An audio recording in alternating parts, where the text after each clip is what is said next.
My name is Marcus Hale, I'm from Charleston, South Carolina, and let me tell you something, family can cut deeper than strangers ever could. You think betrayal creeps in quietly, like a whisper behind your back? No. Sometimes it storms through the front door and slaps you across the face with the truth. And that truth hit me hard the night I found out what they had done. It started with shouting.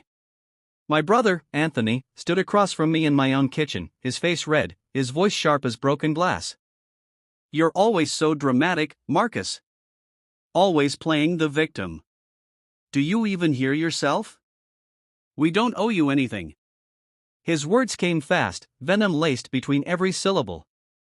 He was taller than me, broader too, and he leaned in like his size gave him the right to crush me. I slammed my fist on the counter so hard the dog flinched. Don't owe me anything? Don't owe me anything? My voice cracked from the weight of what I'd held inside for too long.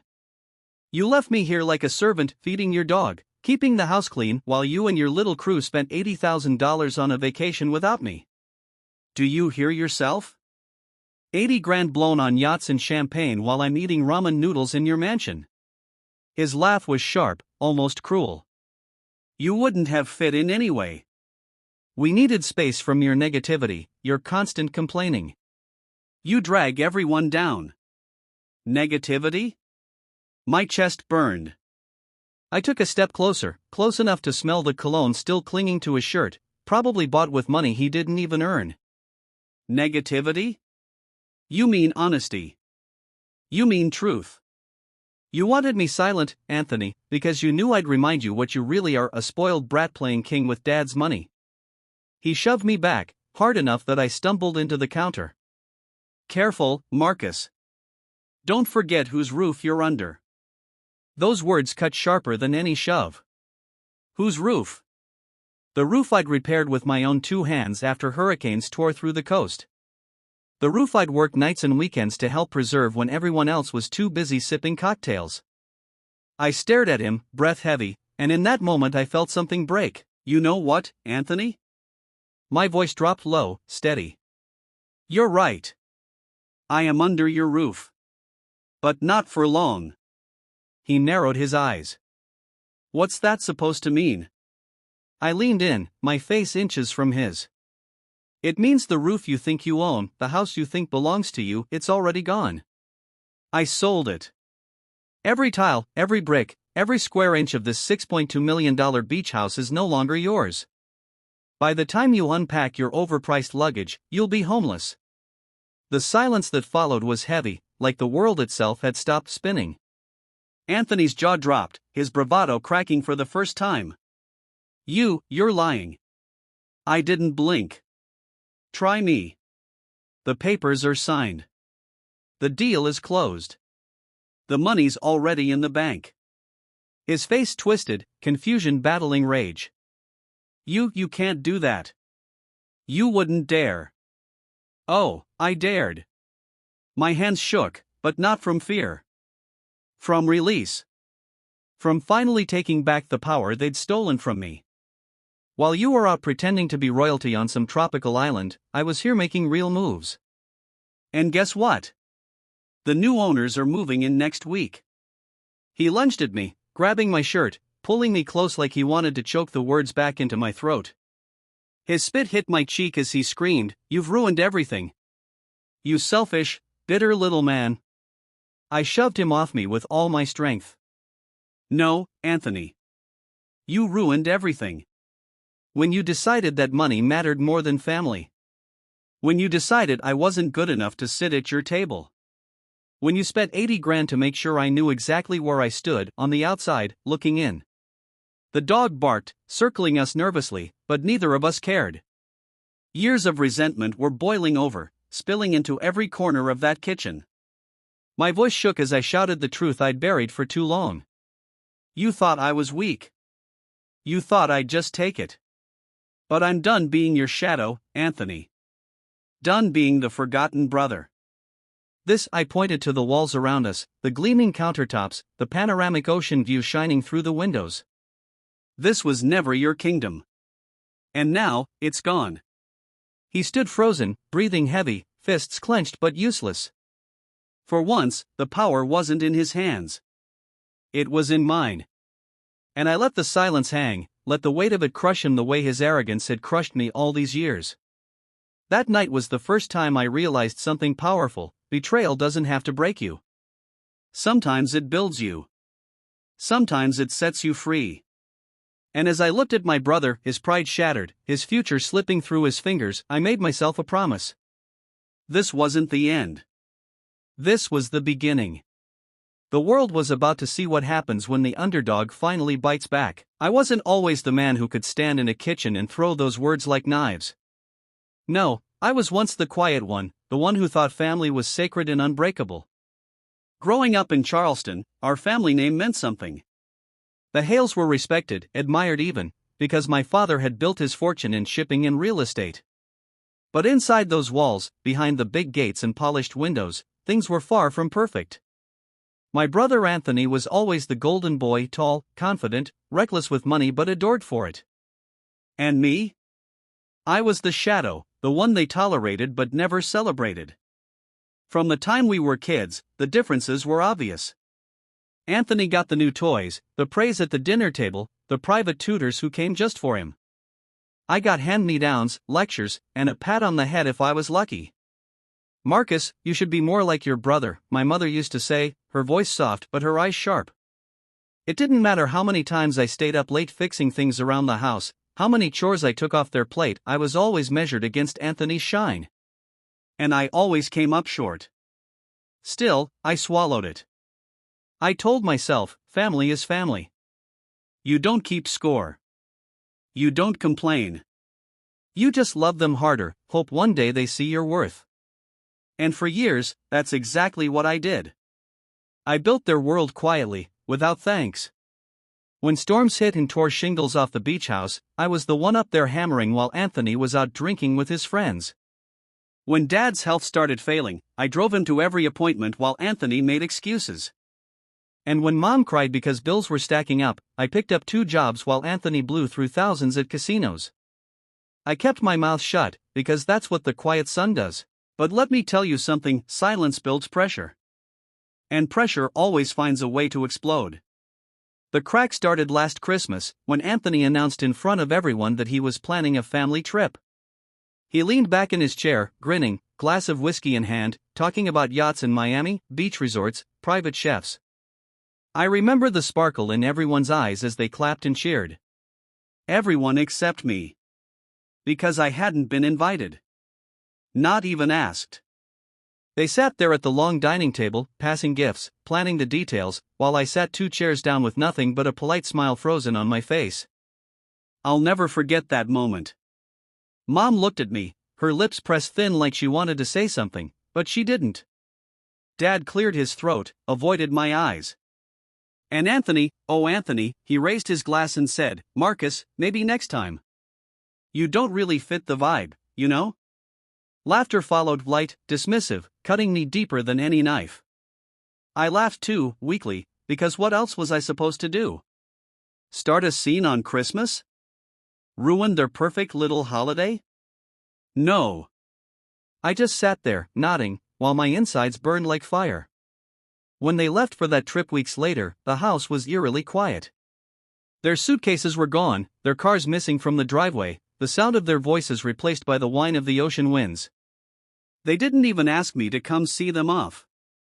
The only thing they left me was the dog Max, a golden retriever who seemed to sense my loneliness better than any human in that house ever did. I remember sitting on the porch, Max's head resting on my knee, watching their taillights disappear down the road. That was the night I whispered to him, "We're all they left behind, buddy. Just you and me." But here's the thing about being left behind: you start seeing things clearly. I walked through that massive beach house, room by room, noticing how much of it was mine. The curtains I had hung, the shelves I had built, the pipes I had fixed. Every inch carried my fingerprints, yet none of it carried my name. And as I wandered those halls, a question started circling in my head: why was I the one left behind? Why was I treated like a servant in a house I had helped hold together? That's when I found the folder.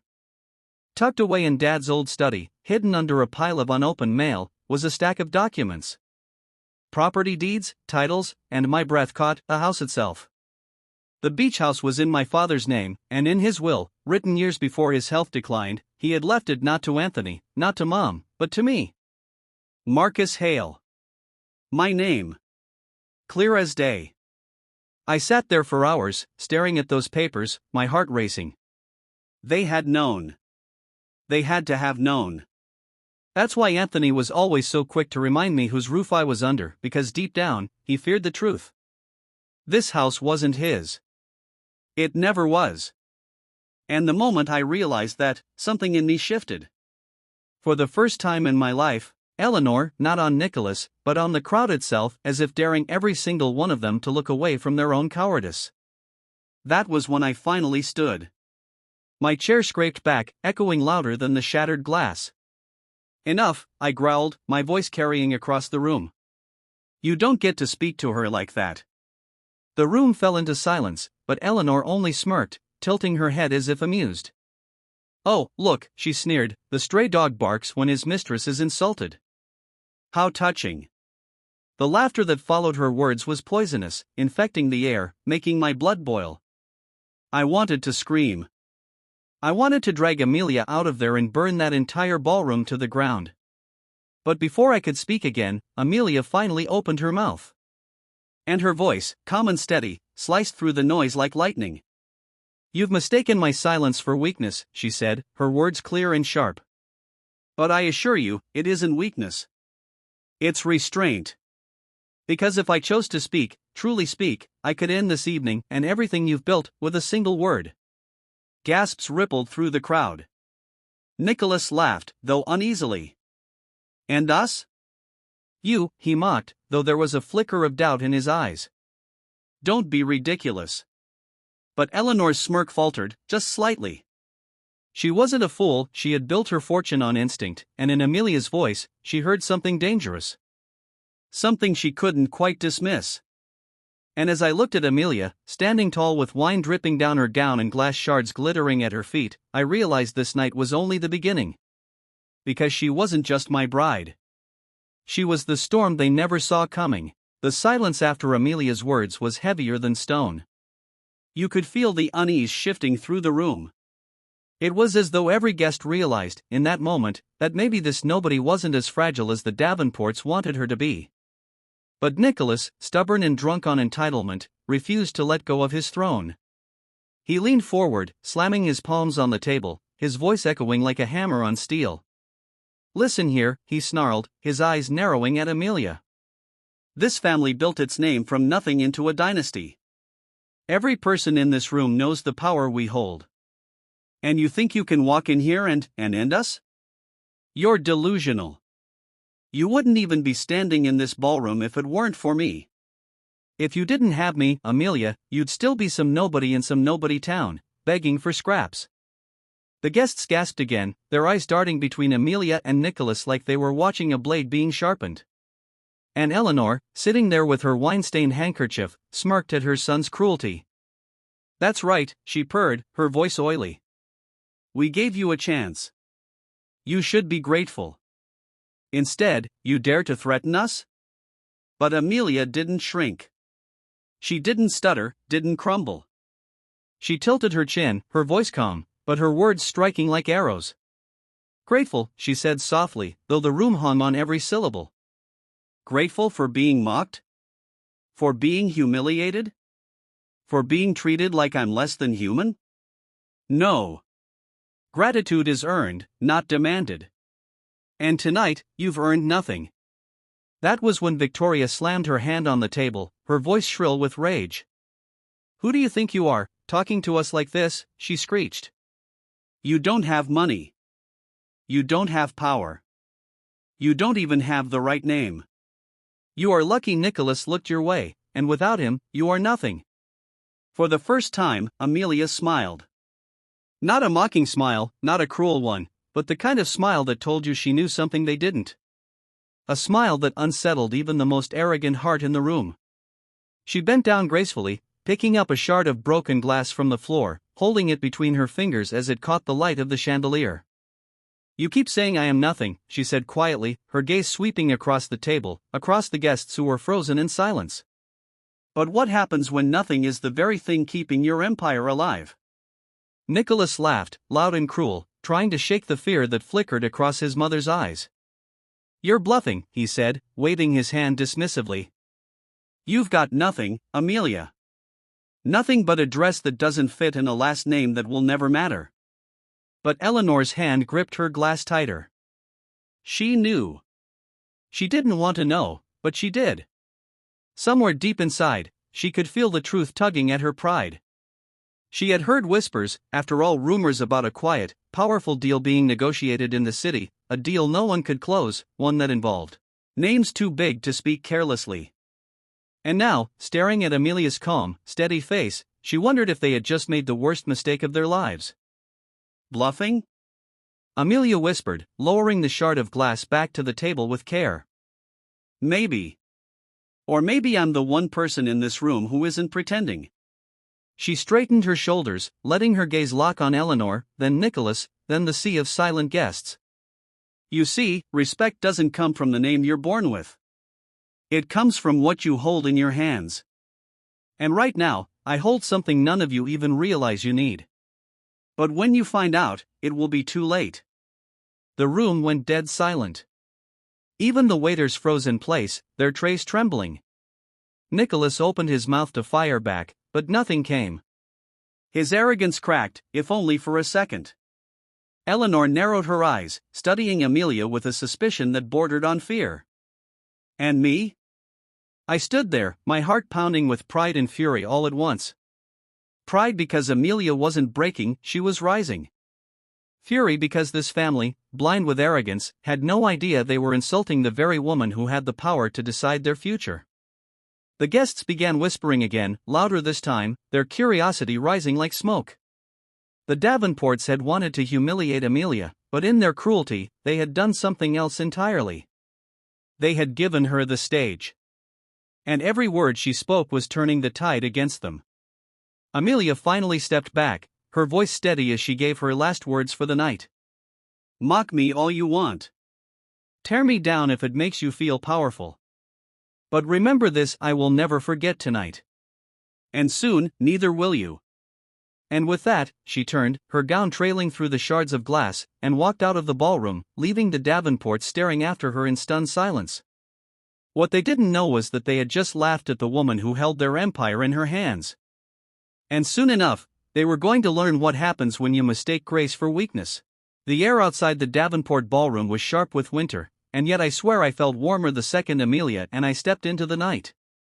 The golden doors swung shut behind us, muffling the chatter, the whispers, and the gasps that still clung to that glittering cage of cruelty. The cold wrapped around us, but Amelia's silence was louder than anything. Her eyes glistened under the streetlight, but not with tears, no, it was something else. Resolve. Are you okay? I whispered, reaching for her hand. Her fingers were steady, her grip firm. She shook her head slowly, not in despair, but in quiet certainty. I'm fine, she said, her voice calm, almost frighteningly calm. But they won't be. The way she said it made my chest tighten. She wasn't angry, she was calculating. I had seen that look before, not in a ballroom, but in boardrooms, in negotiations where billions hung in the balance. She carried herself with the same silence there too, until the moment she spoke and changed everything. Tonight was no different. The only difference was that the Davenports had no idea the woman they had humiliated was the same woman they had been desperately chasing on paper for months. We walked to the car waiting at the curb, the driver opening the door with a respectful nod. As Amelia slid in, she glanced back once at the glowing ballroom windows, her face unreadable.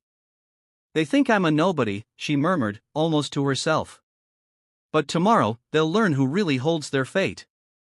Inside the car, I couldn't hold back anymore. Why didn't you tell them? Why didn't you just reveal it right there, Amelia? They deserved to choke on their own pride. Her eyes softened as she turned to me. Because timing matters, she said. Power isn't about proving them wrong the moment they insult you. It's about letting them dig their own graves, deeper and deeper, until the only thing left for them to do is beg. Tonight was just the shovel. I stared at her, in awe, as I always had been since the day I met her. Amelia Hart wasn't just brilliant, she was dangerous in the best possible way. And as the city lights flickered past the car windows, I realized we were standing at the edge of something much bigger than family drama. The next morning, the Davenport mansion was buzzing like a hive kicked open. Nicholas stormed into the study, his mother Eleanor seated stiffly in her velvet chair, a half-empty glass of whiskey already at her side. Victoria paced near the fireplace, her hands flying as she vented her rage. "She humiliated us," Victoria shouted. "She stood there and threatened us in front of everyone. You should have thrown her out, Nick. You should have ended it right there." Nicholas pinched the bridge of his nose, his arrogance from the night before now dulled into irritation. "She's bluffing," he muttered. "That's all. She's nobody. Some girl who thought she could score a name for herself. Forget her." But Eleanor didn't forget. She sat in silence, her mind working like a machine, her jaw tight. She replayed Amelia's words over and over. What happens when nothing is the very thing keeping your empire alive? It gnawed at her. She had heard whispers, rumors of a major deal her company needed to secure, rumors that a mysterious negotiator, a woman, had stepped in with authority no one could question. Could it be? No. It couldn't. And yet. "Don't be so sure," Eleanor said finally, her voice low. There was something in her tone. Something that didn't sound like bluffing. Nicholas laughed bitterly. "Mother, you're paranoid. She's not just anything," Eleanor snapped, slamming her glass onto the table. "You didn't see it, but I did. The way she carried herself. The way she didn't flinch. That wasn't bluffing. That was power. Real power. And if she is who I think she might be, we've just made the worst mistake this family has ever made." Victoria scoffed, but her voice wavered. "You can't be serious. That plain little girl?" Eleanor leaned forward, her eyes cold as ice. "Don't underestimate plain little girls. They build empires while arrogant families like ours burn them down." Meanwhile, Amelia was already moving. By noon, she was in her office, a sleek, glass-walled space at the top of the Hartman Global building. Files spread across her desk, contracts waiting for signatures, phone lines buzzing with urgency. To the outside world, she was CEO Amelia Hartman, one of the youngest and most formidable leaders in the country, overseeing deals that made or broke corporations. To the Davenports, she had been just a bride-to-be. Her assistant, a sharp young man named Claire, entered with a folder. "The Davenport acquisition documents," she said briskly, placing them on the desk. "They're still waiting on our approval." Amelia's lips curved into that same dangerous smile she had given in the ballroom. "Perfect. Let them wait. Let them sweat." Claire raised an eyebrow. "You sure? If we delay too long, they'll panic." "That's the point," Amelia replied. "Panic reveals desperation. And desperation hands me the upper hand." She flipped through the folder, her eyes skimming over numbers that represented power, leverage, control. $700 million on the line. A deal that would either expand the Davenport empire or destroy it entirely. And the signature that determined its fate was hers alone. "They thought they could break me," she murmured, her voice almost a whisper. "But by the time they realize the truth, it'll be too late." Back at the Davenport estate, Nicholas's phone buzzed. He glanced at the screen, his face paling as he read the message. "It's from Lawson and Company," he muttered, handing the phone to Eleanor. Eleanor read aloud, her voice tight. "The Hartman deal has been delayed pending final approval. No further action until confirmation from Amelia Hartman." The room went dead silent. "Amelia Hartman?" Victoria whispered, her voice cracking. "No, it can't be." Eleanor's glass slipped from her hand, shattering against the floor just as hers had shattered Amelia's dignity the night before. Only this time, it wasn't Amelia standing in the shards, it was them. And that was only the beginning. because power doesn't always roar. Sometimes, it whispers. And Amelia Hartman was about to make the Davenports hear her whisper louder than any scream they had ever thrown her way. The next morning, the newspapers were merciless. Ballroom blowout at the Davenports gala splashed across headlines, though the reporters, desperate for scandal, didn't yet know the truth behind the storm. All they knew was that a fight had erupted, that a bride-to-be had walked out in silence while the Davenport family sat in shambles. Photographs showed Nicholas's smug face, Eleanor's raised glass, Victoria's sneer frozen in mid-gesture. But the real story, the one no one yet understood, was unfolding behind closed doors. Inside Hartman Global's headquarters, Amelia moved with quiet precision. Her staff buzzed around her, bringing updates, charts, figures, but her mind was on only one thing: control. The Davenport deal wasn't just about numbers, it was about legacy. It was the key to their survival, and now, it was entirely in her hands. Her phone rang. She glanced at the caller ID, a smile curving her lips. Nicholas Davenport. She let it ring twice, 3 times, before finally answering. Nicholas, she said smoothly, her tone polite but distant, the way you'd speak to a stranger at a networking event. There was a pause on the other end, a stammer, before his voice came through. Amelia. Look, about last night. Last night, she interrupted gently. Oh, you mean when your mother threw wine at me and your sister mocked my dress? That last night? Nicholas exhaled sharply. It wasn't personal. You know how my family is. They can be intense. Intense? Amelia repeated, her voice cool as steel. That's one word for it. Cruel, arrogant, humiliating, those are others. And you sat there, Nicholas. You didn't stop them. You enjoyed it. He started, but Amelia cut him off again. You called me nothing, she said, her voice low but firm. Do you know what nothing looks like, Nicholas? It looks like a $700 million deal being delayed indefinitely. It looks like banks pulling support because they've lost confidence in your leadership. It looks like investors walking out the door. Tell me, Nicholas, do you still think I'm nothing? Silence. Heavy, suffocating silence. On the other end of the line, Nicholas had no answer. Amelia didn't wait. You and your family underestimated me. You mocked me because you assumed power was about last names and champagne glasses. But real power doesn't shout in ballrooms. It signs papers in boardrooms. And unfortunately for you, I'm the one holding the pen. She hung up before he could respond. At the Davenport estate, chaos erupted.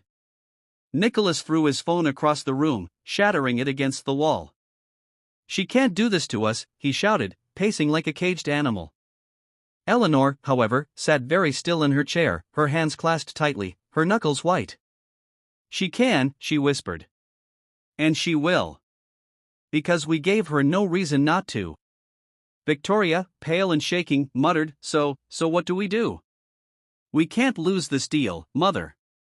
If it falls through, we're finished. You know we are. Eleanor closed her eyes. Pride and panic warred across her face. For decades, she had commanded respect with nothing but her name. But now, that name meant nothing without Amelia Hartman's signature. We go to her, Eleanor said finally, her voice bitter. We beg. Meanwhile, Amelia sat at her desk, her assistant Claire bringing in updates with wide eyes. The Davenports have called 3 times this morning. They've requested a private meeting. Eleanor Davenport herself said she'll come here if necessary. Amelia leaned back in her chair, her gaze steady. Let her come. Claire hesitated. You're really going to meet them after what they did? Amelia's lips curved into a faint smile. Of course. Sometimes, the most satisfying revenge is simply giving people the chance to realize they destroyed themselves. That afternoon, the Davenport car pulled up in front of Hartman Global's skyscraper. For once, the family who usually commanded attention looked small, almost fragile, as they entered the towering glass building. Eleanor walked ahead, her face set in grim determination, while Nicholas and Victoria trailed behind, their arrogance chipped away, their eyes darting nervously at every staff member who whispered their names. When they entered Amelia's office, they found her seated behind her desk, poised, composed, and radiant in her power. She didn't rise to greet them. She didn't smile. She simply folded her hands on the desk and waited. Eleanor was the first to speak. "Amelia," she said, her voice tight, I think we may have gotten off on the wrong foot last night." "Wrong foot?" Amelia repeated, her tone polite but laced with quiet fire. "Is that what you call throwing wine at me and calling me nothing in front of 200 people? Eleanor flinched. Nicholas tried to speak, but Amelia held up a hand. "No. Don't. I've heard enough excuses from this family. I'm not here for apologies you don't mean. I'm here for business. And right now, business means you need me more than I will ever need you." Victoria, desperate, blurted, "Please, Amelia, you can't let this deal fall apart. Our employees, our investors, hundreds of people will suffer." Amelia's eyes softened, but only for a moment. "And did that thought cross your mind when you tried to tear me down in front of them all? Did you think of the people who would suffer when you mocked the very person standing between you and survival? No. You didn't think at all." The room went silent. For the first time in their lives, the Davenports looked powerless. Amelia leaned forward, her voice low and firm. "You called me nothing. But nothing is what your empire will become without this deal. Remember that the next time you think cruelty makes you powerful." That night, word began to spread across the business world. Amelia Hartman wasn't just a CEO, she was the storm that had humbled the mighty Davenports. And as she stood at her office window, looking down at the city lights, she whispered to herself, "This is only the beginning." Because sometimes, the sweetest revenge isn't shouting back. It's making your silence echo so loudly it shakes the world. The Davenport estate had always been a symbol of untouchable wealth: marble staircases, gilded mirrors, chandeliers dripping with crystal. But that night, as I walked through its echoing halls alongside Amelia, it felt less like a palace and more like a tomb. The silence was heavy, the air stale, as though the house itself sensed its masters were about to fall. Eleanor greeted us in the grand hall, her shoulders rigid, her voice stripped of its usual venom. "Amelia," she said, "thank you for coming." Amelia didn't smile. She didn't even nod. She simply walked past Eleanor, her heels clicking against the marble, the sound ringing like a clock counting down. Nicholas stood at the far end of the room, his face pale, his jaw tight. Victoria hovered near the fireplace, her eyes darting nervously. For once, there were no insults, no sneers. Just fear. Eleanor gestured stiffly to the long mahogany table set for dinner, though no food had been served. "Please, sit. We have much to discuss." Amelia remained standing, her gaze sweeping the room with calm authority. "I didn't come here for dinner," she said. "I came here for clarity. You want this deal. You need this deal. But after the way you treated me, tell me, why should I give it to you?" Her words hung in the air, heavy as iron. Nicholas stepped forward, his voice strained. "Amelia, please. I was wrong.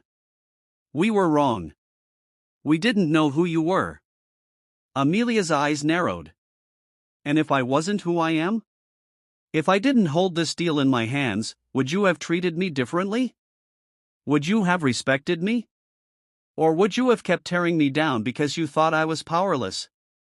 Nicholas's lips parted, but no sound came. He had no answer. Eleanor tried to recover, her voice smooth but trembling. We acted foolishly.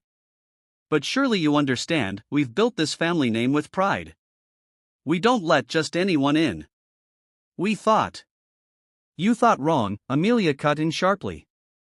"You thought wealth gave you the right to humiliate people. You thought your name made you untouchable. But names don't sign contracts. Power doesn't come from what you inherit, it comes from what you build. And right now, everything you've built rests in my hands." Victoria, desperate, rushed forward. "Then take it," she cried. "Take it, Amelia. Take the company. Take everything. Just don't let it collapse. Please. Thousands of people, our employees, depend on this.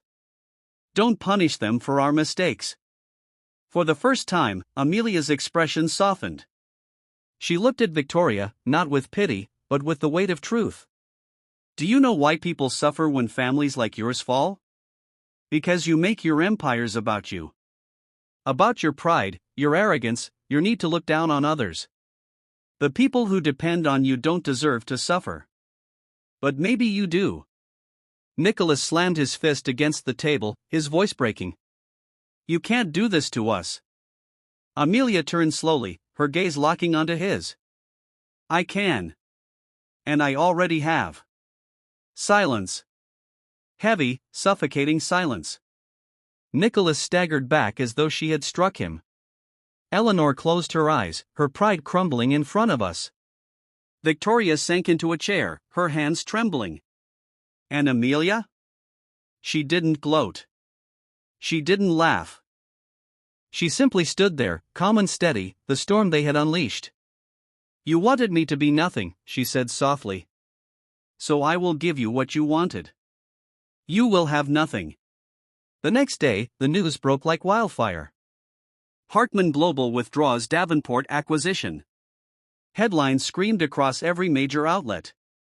Stock prices plummeted. Investors fled. Within hours, the Davenport empire, once untouchable, was on its knees. But Amelia didn't just destroy them. No, she redirected the deal. The $700 million that could have saved the Davenports went instead into companies that valued integrity, into businesses that treated their workers with dignity. In the boardroom, she explained it to her team with unwavering clarity. We don't invest in arrogance, she said. We don't reward cruelty. We build futures with people who understand that respect is not optional, it's essential. Her staff nodded, inspired, empowered. And as she signed the final papers, Amelia didn't just close a deal, she opened a new chapter. Meanwhile, at the Davenport mansion, the fallout was brutal. Nicholas paced like a ghost, his arrogance shattered. Victoria wept openly, her hands covering her face. Eleanor sat in silence, her eyes hollow, her glass untouched beside her. She whispered only once, her voice breaking. We thought we were teaching her a lesson. But it was she who taught us. And for the first time in their lives, the Davenports realized they weren't the powerful ones in the story. They were the cautionary tale. That night, Amelia stood by her window, the city glowing beneath her like a galaxy of lights. She spoke softly, her voice steady but fierce.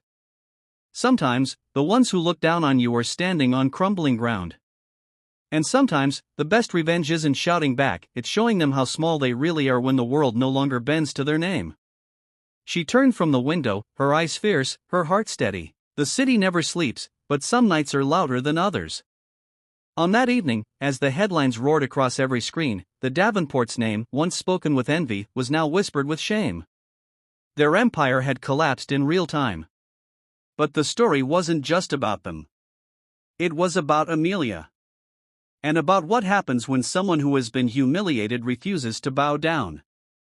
I saw it firsthand. The very people who mocked her were now nowhere to be found. Business partners pulled out. Investors refused to take their calls. Eleanor Davenport, the woman who once sneered at Amelia like she was dust beneath her shoe, was left staring at silent phones and unanswered emails.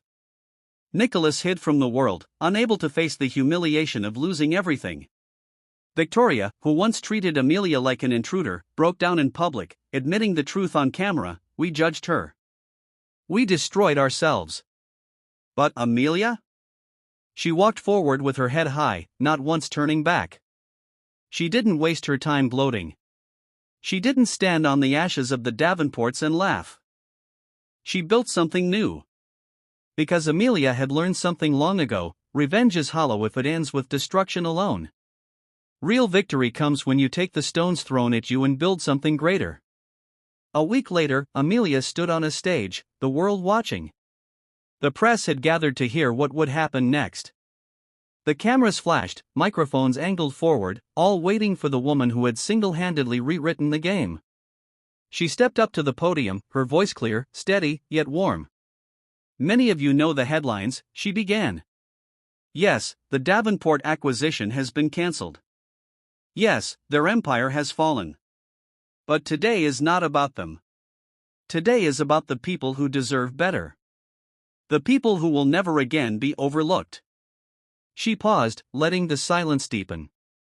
We are redirecting the $700 million deal into partnerships with companies that put people first. Businesses that don't just chase profits but honor dignity, fairness, and respect. Because wealth without integrity is just a house built on sand.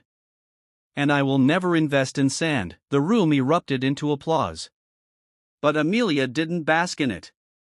She simply nodded once, her eyes focused not on the cameras, but on the future she was determined to shape. Meanwhile, at the Davenport estate, reality hit harder than any speech. Their cars were repossessed.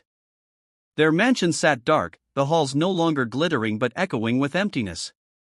Eleanor wandered the rooms like a ghost, clutching old portraits, whispering about pride and legacy, unable to admit that her arrogance had cost her everything. Nicholas left town, unable to face the city that now mocked his name. Victoria stayed, but she wasn't the same. She told a reporter through tears, we treated her like she was beneath us. But she was the foundation we needed. And now, we have nothing. The world didn't pity them. Because cruelty rarely earns sympathy. People whispered, they had it coming. And maybe they did. But Amelia? She never once mentioned them again.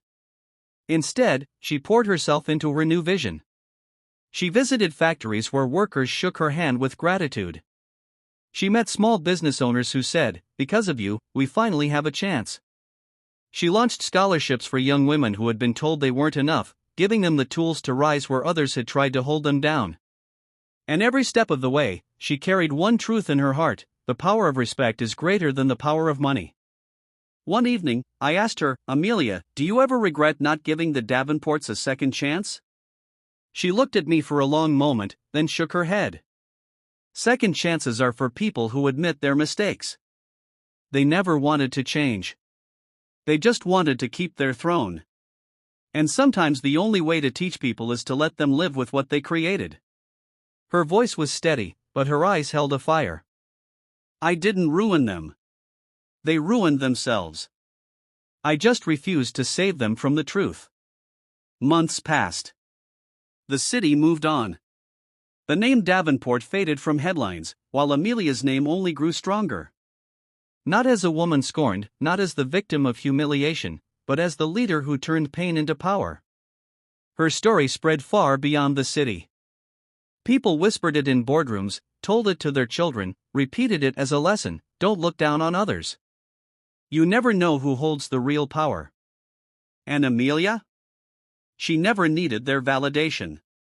She had already built her own. The last time I saw her on that chapter of her journey, she was standing on a balcony overlooking the skyline, the city lights sparkling like stars.